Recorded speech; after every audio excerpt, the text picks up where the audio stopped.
شروع کرتا ہوں اللہ تعالیٰ کے نام سے جو بڑا مہربان نہایت رحم والا ہے۔ حضرت ابن عمر رضی اللہ تعالیٰ عنہ راوی ہیں کہ رسول کریم صلی اللہ علیہ وآلہ وسلم نے فرمایا، تم میں سے جس شخص کے لیے دعا کا دروازہ کھولا گیا، یعنی جس شخص کو پورے آداب و شرائط کے ساتھ بہت دعا مانگنے کی توفیق عطا کی گئی، تو سمجھو کہ اس کے لیے رحمت کے دروازے کھول دیے گئے، کیونکہ اس کی دعا کے نتیجے میں کبھی تو اس کی مانگی ہوئی چیز ملتی ہے اور کبھی مانگی ہوئی چیز کے بدلے میں اس سے شر و برائی کو دور کر دیا جاتا ہے، اور اللہ تعالیٰ سے کوئی چیز نہیں مانگی جاتی، یعنی اللہ تعالیٰ کے نزدیک سب سے زیادہ پسندیدہ اور محبوب بات یہ ہے کہ اس سے عافیت مانگی جائے۔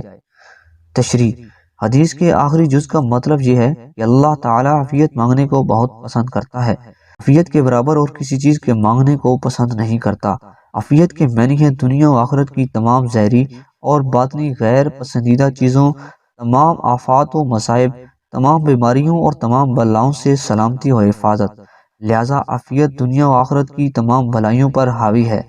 جس نے عافیت مانگی اس نے گویا دنیا و آخرت کی تمام ہی بھلائیاں مانگ لیں، اسی لیے اللہ تعالیٰ عافیت مانگنے کو پسند کرتا ہے۔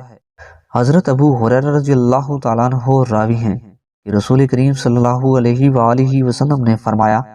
قبولیت دعا کا یقین رکھتے ہوئے اللہ تعالیٰ سے مانگو، یاد رکھو اللہ تعالیٰ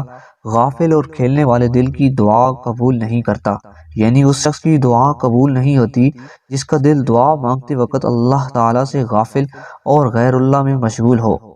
تشریح: حدیث کے پہلے جز کا مطلب یہ ہے کہ دعا کے وقت تمہیں ایسی حالت میں ہونا چاہیے جس کے سبب تم قبولیت دعا کے مستحق قرار پاؤ، مثلا اچھے کام میں مشغولیت اور برے کاموں سے اجتناب ہو، کی جو شرائط ہیں ان کی رعایت ہو رہی ہو، مثلا توجہ اللہ، حضور قلب اور اخلاص حاصل ہو۔ آخری بات یہ کہ تمہارے قلب پر قبولیت کا یقین و اعتماد عدم و قبولیت کی مایوسی پر غالب ہو، یا پھر مراد یہ ہے کہ دعا کے وقت تمہیں یہ کامل اعتماد حاصل ہونا چاہیے کہ اللہ تعالیٰ اپنے وسیع و لامحدود فضل کی بنا پر تمہیں مایوس اور نا امید نہیں کرے گا اور تمہاری دعا ضرور قبول ہوگی۔